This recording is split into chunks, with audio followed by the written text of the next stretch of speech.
Road ரொம்ப வருஷம் ரோடே போடாமல் கிடந்தது, வெறும் சேரும் ஜகதியமா இருட்டாக இருக்கும். அந்த தெருவில் இப்போ பயங்கர பிக்கப் ஆயிடுச்சு.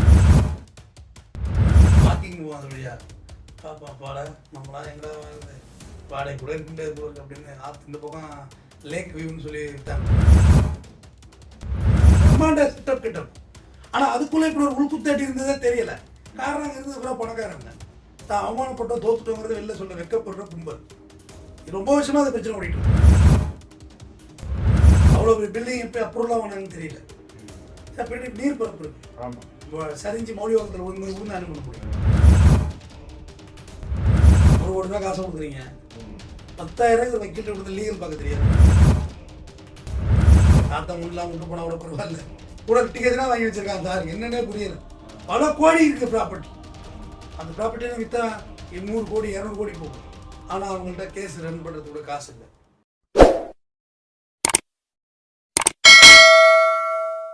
மெட்ராஸ் ஒன் பஸ் நேயர்களுக்கு வணக்கம். நம்ம சட்டம் சார்ந்த பல சந்தேகங்களை சென்னை ஹைகோர்ட் அட்வொகேட் திரு தமிழந்தன் அவர்கிட்ட பேசிட்டு வரோம்.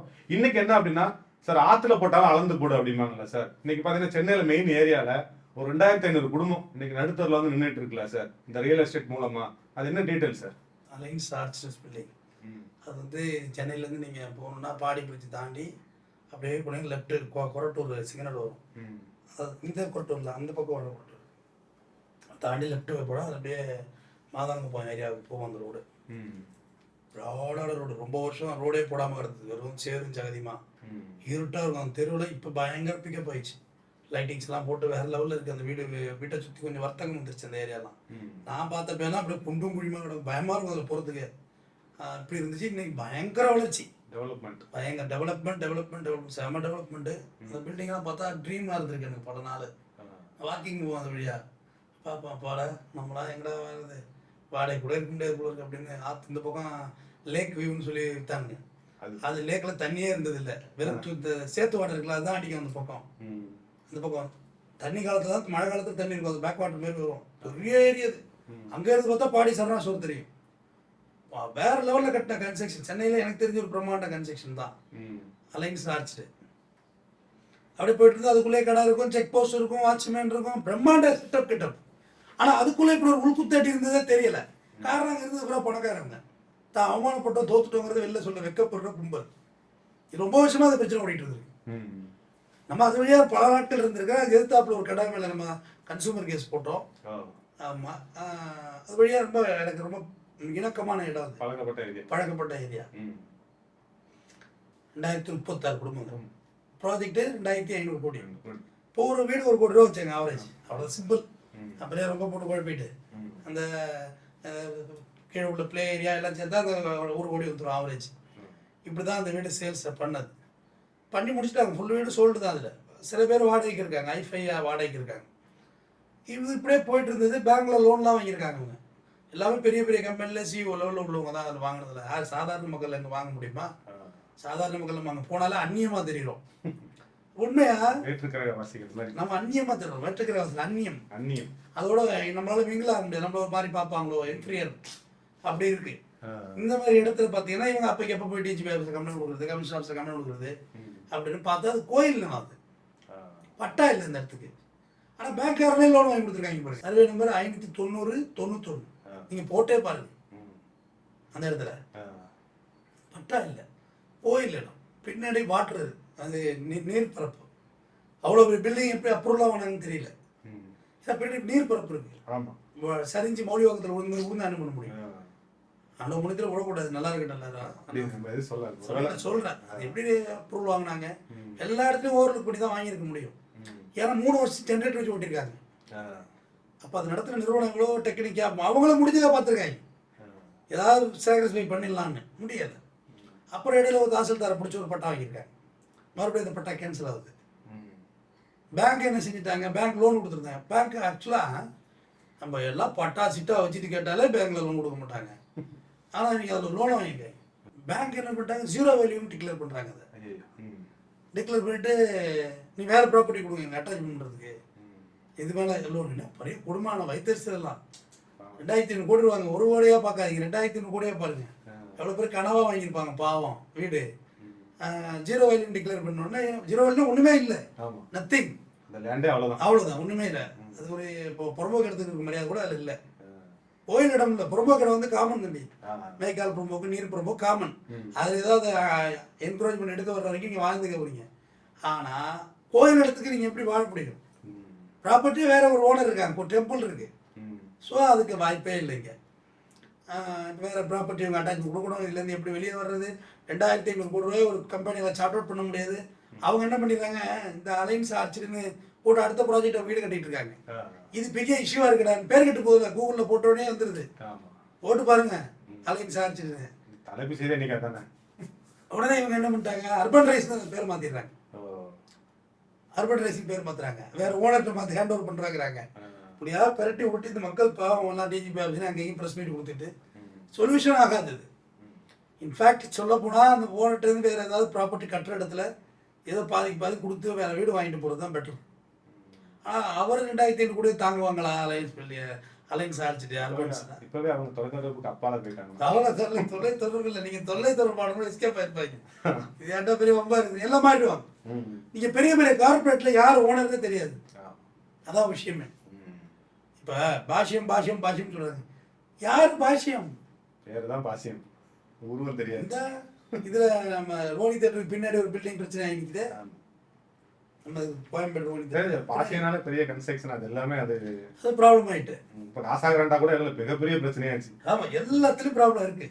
பெரிய பெரிய அப்பார்ட்மெண்ட்ஸ் எல்லாமே ப்ராப்ளம் தான். பழமொழி சொல்லுவாங்க, எலி வலையானாலும் தனி வலையாக இருக்குன்னு சொல்லுவாங்க. கரெக்ட். சின்ன வீடாக இருந்தாலும் நம்ம தனியாக ஒரு வீடு கட்டிட்டு அந்த ஸ்கொயர் தனியாக இருக்கிறது பெட்டர். அப்படி ஆசைப்படுதானே சார் இப்போ ஏமாந்துட்டாங்க. இல்லை, இவங்க பார்த்ததெல்லாம் மாஸ்டர் பிளான் தான். அது ஒரு பிரம்மாண்டம் வேறு லெவலில் பண்ணி போய் பார்த்தா சொல்ல மாட்டீங்க இந்த வார்த்தையை. இன்றைக்கி அப்படியே ஓட்டிகிட்டு தான் இருக்காங்க. ஆனால் அதில் உள்ள மக்களோட நிலை கண்டிப்பாக சொல்லுறீங்க, வேறு ஏதாவது சோர்ஸ் பண்ணி இல்லை ஒரு ரிட் ஆஃப் மேண்டமஸ் இந்த மாதிரி அவங்க ட்ரை பண்ணால் தான் உண்டு. ட்ரை பண்ணி அதுலேருந்து ஓவர் கம் ஆனாலும் உண்டு. அப்ரூவல் கொடுத்தவங்களது எல்லோரும் எடுக்க வேண்டியதான் உள்ள. இது தொட்டு ரிட்டு போட வேண்டியதான் ஹைகோர்ட்டில் வந்து. எல்லா யூனியன் முதல்ல யூனியன் ஆக மாட்டாங்க அவங்க யாருமே. அவங்களுக்குள்ளே ஒரு சங்கம் வச்சுருக்காங்களா இதுக்காக? சங்கத்தை ஆரம்பித்து வருத்தப்படாத வாலிபர் சங்கம் ஒன்று ஆரம்பித்து அதை ஏதாவது கேஸ் செட்டில் ஆகுமான்னு பார்த்துருக்காங்க. அதான் சொல்கிறேன், கோர்ட் வந்து கோர்ட்டு கன்சிடர் பண்ணால் ஆனால் பேங்க்கு வேறு மாதிரி டிசைட் பண்ணுறோம். பேங்க் ஜீரோ வேல்யூமா, அப்புறம் அதில் யார் லோன்லாம் கொடுத்தது, அப்போ அப்ரூவல் பண்ண ஆஃபீஸர் யார், அந்த மார்க்கெட்டிங் பீப்புள்ஸ் எல்லாம் எங்கேயோ போயிருப்பாங்க. ஆமாம், யார் இருக்காங்க அது இதில்? சதுரங்க வேட்ட மாதிரி அந்த ப்ராஜெக்ட்டுக்கு போய் ஏதாவது கோத்துக்கிட்டு நம்ம தள்ள லோனை கட்டி விட்றாங்க. நம்ம பார்த்தா அது பாதி புரியாதுல்ல உங்களுக்கு. பேங்க் லோன் ஒழுங்காக இருக்க விட்டு கொடுக்குறது கிடையாது, இதுக்கு லோனை வளைச்சி கொடுத்துட்டு போயிருக்கிறாங்க. இப்போ அவங்க அந்த பாதிக்கப்பட்ட 2000க்கு அதிகமான குடும்பங்களில் பாதிக்கப்பட்டவங்க இந்த தொலைக்காட்சிகள் முன்னாடி வந்து பேட்டி கொடுக்கும்போது சொல்றாங்க அந்த ஓனரை கைது பண்ணணும். இது கைது பண்றதுனால இதோட தீர்வு எப்படி சார் வரும் நீங்க நினைக்கிறீங்க? கைது பண்ண தீர்வுலாம் வராது, கேஸ் தான் வரும் அவனுக்கு. வேற ஏதாவது நான் சொல்றேன், நேக்கா தான் சொல்லியிருக்கேன், வேற ஐடியாலாம் வேற ஏதாவது ப்ராஜெக்ட்ல ஏதாவது பார்த்து முன்ன பின்ன பணத்தை கொடுத்து போயிட வேண்டியதுதான், வேற ஆப்ஷன்லாம் கிடையாது. இது யாருக்காவது வாடகை கொடுங்க, பொசிஷன் வந்து கவர்மெண்ட் எடுக்கிற வரைக்கும் அப்படி இருந்துக்கலாம், வேற என்ன பண்றது? இல்லை, இப்போ இந்த கோர்ட் வரைக்கும் போயிட்டுனாலே அதுக்கு மேலே உள்ள அலௌட் இல்லாம தானே சார்? ஸ்டே ஆகாதுல்ல, சேவிங்ஸ் வந்து ஸ்டே கொடுத்துட மாட்டாங்க அவ்வளோ ஈஸியா. வீடு வாசி இல்லை, குடும்பம் இருக்கிறது இல்லை, பேங்க் ஆக்ஷனுக்கு வருவாங்க. பேங்க் நீ லோன் கட்டலாம், ஒன்றுமே இல்லாத ப்ராப்பர்ட்டி யாருக்கிட்ட யாருமே இல்லாத கிடைக்கி யாருன்னா டீ ஆத்துறேன்னா அந்த ப்ராப்பர்ட்டியே ஒன்றுமே இல்லை, ஜீரோ வேல்யூஷன் டியூ கட்டி என்ன செய்ய போறீங்க? இஎம்ஐ போய் என்ன ஆக போகுது? எல்லாம் இதாக இருக்கும். அது பேர் ஈஸியஸ் எலக்ட்ரானிக் செக்காக இருக்கும், பட்டுன்னு ஒன்றாந்து ரெண்டாவது தூக்கிட்டு இருக்கும் பேங்க் காசை. பேங்க் மேலேயும் தப்பு இருக்குல்ல, ஏன் கொடுத்த ஒன்றும் இல்லாத இடத்துக்கு கொடுக்கலாமா? கொடுத்த அதை கேட்கணும்ல, எல்லாரும் மேலேயும் தப்பு இருக்குதுல்ல.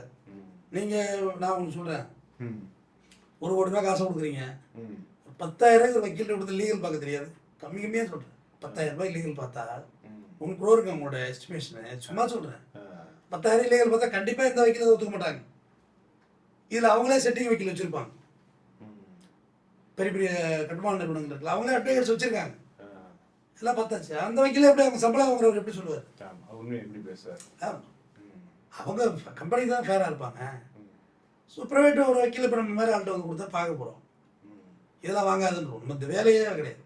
டபுள் டாக்குமெண்ட் இருக்குல்ல, இதெல்லாம் பார்த்தாலே தெரிஞ்சிடும். டபுள் டாக்குமெண்ட் இந்த மாதிரி பட்டா அப்புறம் வாங்கி தரேன்னாங்க, பொசிஷனில் போனோம்னா பட்டா வாங்கிக்கலாம், இதெல்லாம் எந்த ஒரு கதை? அதெல்லாம் ஈபி உனக்கு வரல என்ன போய் புசாராக இருக்க வேண்டாமா? அது கரெக்ட். அதே யோசிக்கல பாருங்க. அதான் பாயிண்ட். 4 வருஷமா ஜெனரேட்டர், 3 வருஷத்துக்கு மேல ஜெனரேட்டர் யூஸ் பண்ணிட்டு இருந்தது. ஈபி வரல, அப்புறம் எனக்கு இதுக்கு வீடு இதுக்கு ஈபி கொடுக்கல போய் புரிஞ்சுக்கணும். இதுல பிசிறு அடிக்குதுடா, பிசிறு அடிக்குதுடா அப்பா, எஸ்கேப் ஆயிடணும், ஜம்பு த்ரோ ஆயிடணும். எப்படி சொல்றதுன்னா, நான் ஏமாறுறதே கிடையாது. ஏமாறுறவங்களுக்கு என்ன காசு இல்லை முதல் விஷயம். ரெண்டாவது நான் எதையும் நம்பவும் மாட்டேன். அடப்போட எப்படி கொடுப்பான் சார், இதை 1 ரூபா வச்சா 100 ரூபா வரும், எப்படி 1 ரூபா வச்சா 100 ரூபா வரும், 1 ரூபா வச்சா 2 ரூபா வருதுனால நம்ப மாட்டேன். 100 ரூபா வருது தவறான வழி அது போகக்கூடாது. நம்ம பணம் எல்லாம் கஷ்டப்பட்டு ரத்த வச்சு சம்பாதிக்கிறாங்க பாவம். இன்னைக்கு அவ்வளோ அமௌண்ட் போகிறதே ஷேர் மார்க்கெட், ஆன்லைன் ஷேர் இருக்கலாம் சார். அவ்வளோ போனேன். எனக்கு தெரிஞ்சவரே ஒருத்தர் 5 லட்சம் ரூபாய் அசால்ட்டாக விட்டுட்டு சுற்றிக்கிட்டு இருக்கிறேன். நிறைய பேருங்க, நிறைய பேர் படத்தை விட்டுட்டு சுற்றிக்கிட்டு போயிட்டு இருக்காங்க, வந்துட்டு இருக்காங்க. அதனால எப்படி சொல்றது தெரியல. இது நல்ல வெல் எஜுகேட்டட் தான் ஏமாறுறாங்களோன்னு எனக்கு ஒரு சந்தேகம். ஆமாம், அப்படிதான் இருக்காங்க. வெல் எஜுகேட்டட் ஈஸியாக ஏமாத்துறாங்க. எஜுகேஷனில் இலிட்ரேட் பீப்புள் வந்து இந்த தீபாவளி சிட்டு இந்த மாதிரி சின்ன லெவலில் ஏதாவது போட்டு ஏமாற்றி போடுறாங்க. அது ஒரு குரூப் தனியாக இருக்குது. ஃபினான்ஷியல் அவங்க ஏதோ ஒரு தீபாவளிக்கு ஒரு ஃபண்டு கிடைக்கும், அது தனி குரூப். அது வேற மார்க்கெட்டிங். அது அடுத்த வருஷம் அவங்கள்ட்டே போடுறாங்க. நான் அதையும் பார்த்துட்டு தான் இருக்கேன். அது வேற கும்பல். இது வந்து இது வேற லெவல், இது வேற லெவல். அந்த கம்பெனி அலையன்ஸோட அந்த ஆர்ச்சிட் ஸ்பின்ஸோட ஆக்சுவலாக அலையன்ஸ் பை ஆர்ச்சிட் வந்து அவங்கள ஏமாத்துற மென்டாலிட்டியில் செஞ்சிருக்க மாட்டாங்கன்னு எனக்கு தோணுது. சமாளிச்சுலாம் நினைச்சிருப்பாங்க. வாங்கிக்கலாம், எவனாவது சொல்லியிருப்பான் பட்டாக்கிட்ட வாங்கி. ஆனால் இவ்வளோ பெரிய ப்ராஜெக்ட் அப்படி யோசிச்சிட முடியாதுல்ல. அவங்களும் படத்தை விட்டுட்டு உட்காந்துருக்க முடியாதுல்ல. அவங்களும் சொல்கிறேன் வாங்கிடலாங்கிற நம்பிக்கை இருந்திருக்கும். அவங்களுக்கும் பணம் லாக் ஆகிருக்கும். ஒரு மாற்றம், நான் ஏமாந்தது இன்னொரு ஏமாற்றம், இன்னொருத்தன் தள்ள வச்சுட்டாங்க. அவங்க இவங்க தள்ள வச்சுட்டாங்க. சார் அதோட அட்வர்டைஸ்மெண்ட்லேயே பார்த்தீங்கன்னா லேக் வியூ அப்பார்ட்மெண்ட் தான் போட்டுருக்காங்க. லேக்ல எப்படி சார் நம்ம அப்பார்ட்மெண்ட் கட்ட முடியாது, பர்மிஷனே இருக்காது. அதான் சொல்கிறேன், பக்கத்தில் பர்மிஷன் வாங்கினாங்கன்னு தெரியல. லேக்கை பார்த்துட்டு இருக்காங்க, வாங்கியிருப்பாங்க. என்ன சார் கடற்கரை வரமான சார் பார்த்துட்டு இருக்கோம், லேக்கெல்லாம் பார்க்க ஆரம்பிச்சிட்டாங்க. லேக் அப்படியே சுற்றி பார்த்துட்டு இருக்கலாம். ஏங்க நான் அவங்க சொல்கிறேன் கேளுங்க, இங்கே சில ஏரியாலாம் இருக்குங்க, நம்ம மனசில் நம்மளே வந்து தாழ்வு மனப்பான்மை உண்டு பண்ணுற ஏரியாலாம் சென்னையில் இருக்கு. போட் கிளப் சொல்கிறீங்களா? போட் கிளப்லாம் வேற லெவலுங்க. நம்ம மனசில் தாழ்வு மனப்பான்மை வருது. உள்ளே போனால் ஒரு வாடகைக்காவது இங்கே இருந்தாருன்ட்டாப்பா அப்படின்ற வாடகைக்கெல்லாம் வீடு இல்லைங்க, கொடுக்க மாட்டாங்க. இங்கேயே கிடைக்காது சார். வாக்கிங் போகிறதுக்கு பிரச்சனை ஆயிருக்கு பார்த்தீங்கன்னா. ஆமாம், நம்ம பேசின பிறகு பிரச்சனை ஆயிருக்கு. வாக்கிங் போயிருக்காங்க, போகக்கூடாதுன்னு சொன்னாங்களா, கோர்ட்டு சொல்லியிருக்கு. இதெல்லாம் எழுதி கொடுத்துருக்க, யார் வேணா இங்கே வேணும் போகலான்னு சொல்லியிருக்கு. அண்ணா நகர் தான் சொல்லிட்டு இருந்தாங்க. அண்ணா நகரில் ஃபுல்லாக கமர்ஷியல் ஆகிடுச்சு. கடை கண்ணி எல்லாம் வந்துருச்சு, பெருகிடுச்சு, இதாகிடுச்சு. டி நகர் கடை கண்ணி ஆகிடுச்சு. இப்போ அடுத்து பெசன் நகர் அப்படியே இருக்குங்க. அன்னைக்கு பார்த்த விண்டேஜில் அப்படியே இருக்கு, இன்க்ரீஸ் ஆகவே இல்லை. அதே லெவலில் வச்சுருக்காங்க. அடுத்தது இப்போ ஈஸியாக இருக்கு போயிட்டாங்க. ரொம்ப நான் ஈஸியார் வழி பயணங்கள் குறைவு எனக்கு. நம்ம சமீப காலமாக பார்க்கல இங்கே ஒரு வீடு இருந்தால் ஓகே ஃபைன் அப்படின்னு நினைக்கிறோம். ஆனால் எங்கே இருந்தாலும் வாழ போகுது நாம தான் நிறையாத. வீடு இல்லை, மார்பிள்ஸ் தீர்மானிக்காது, கலகலராக மின்னுற லைட்டுகள் தீர்மானிக்காது. வாழ்க்கை பிரகாசங்கிறது நம்ம கையில் தானே இருக்கு. குடிசையில் இருந்தாலும் நம்ம நிம்மதியாக இருக்க தெரியணும், போக்குவரத்து இருந்தாலும் நம்ம நிம்மதியாக இருக்க தெரியணும்ல. வாழ்றது நம்ம தான். அதனால வீடு வாங்குறதுல ரொம்ப ஜாக்கிரதையாக கவனமாக லீகல் பாருங்கள், ஒரு அட்வொகேட்டை பாருங்கள், தப்பு இல்லை. லீகல் பார்த்தா ஈஸியாக கண்டுபிடிச்சிருவாங்க. இது வேண்டான்னா, ஒரு அட்வொகேட் வேண்டான்னா நீங்கள் உடனே வேணான்னு சொல்லிட்டாருன்னா இன்னொரு அட்வொகேட்டோட செகண்ட் ஒப்பீனியன் பாருங்கள். ஒரு டாக்டர் டிசீஸுக்கு 1000 டாக்டர் போகிறது இல்லையா? அப்போ வாழ்க்கை பூரா வாழ்றது பாருங்கள். நம்ம இன்னைக்கு இருப்போம், நாளைக்கு இறப்போம். ஆனால் நம்ம வாங்கிய சொத்துக்கள் டாக்குமெண்ட் அப்படியே தான் இருக்கும். இந்த பூமியில் உருண்டை உங்கள் தலைமுறையாக போயிட்டு இருக்கும். இந்த பிரச்சனை வாங்கி வச்சு அடுத்த தலைமுறைக்கு பிரச்சனையை உண்டு பண்ணால் என்ன? நிறைய பேருங்க வருவாங்க இங்கே. எங்கள் தாத்தா ஒன்றுலாம் உண்டு போனால் கூட பரவாயில்ல, கூட டிக்கெட்லாம் வாங்கி வச்சிருக்காங்க சார், என்னன்னே புரியல. பல கோடி இருக்குது ப்ராப்பர்ட்டி. அந்த ப்ராப்பர்ட்டியில் விற்றா 100 கோடி 200 கோடி போகும். ஆனால் அவங்கள்ட்ட கேஸ் ரன் பண்ணுறது கூட காசு இல்லை. அப்போ அது இருந்து என்ன பிரயோஜனம்? டேக்கப் பண்ணணும்ல, கோர்ட்டுக்கு மவுண்ட் கட்டி அந்த கேஸை டேக்கப் பண்ணணும். அது முடியாது அவங்களால. நீங்கள் செஞ்சுட்டு விடுங்க. இதில் எத்தனை லட்சம் ரூபாய்க்கு நம்ம போட்டு கட்டுறது? அதுக்கு வாய்ப்பு இல்லை ராஜா. சொல்லு, லிட்டிகேஷனாக வாங்கி வச்சுட்டு போகாதீங்க. சேர்த்து வைக்கலாம்னு பரவாயில்ல, தப்பான ப்ராப்பர்ட்டி சேர்த்து வைக்காதீங்க. அவன் இருக்கு நம்பிக்கிட்டே வாழ்ந்துட்டு இருக்க முடியாதுல்ல. பில்டர்கிட்ட வாங்குறீங்கன்னா A to Z கரெக்டாக இருக்கான்னு பாருங்க, டாக்குமெண்ட் கிளியராக இருக்கான்னு பாருங்க. ப்ரீவியஸ் ப்ராஜெக்ட்டை பார்த்தாலும் தெரிஞ்சிரு பக்காவா இல்லை லோக்கலாங்கிறதே தெரியுங்க. அப்புறம் ஒரு இடத்துல பல்ப் வாங்கியிருந்தா என்ன பண்ணுவீங்க? அலைன்ஸ் அடிச்சுன்னு பல்ப் வாங்கியிருந்தாங்க வாய்ப்பு இருக்குது தானே.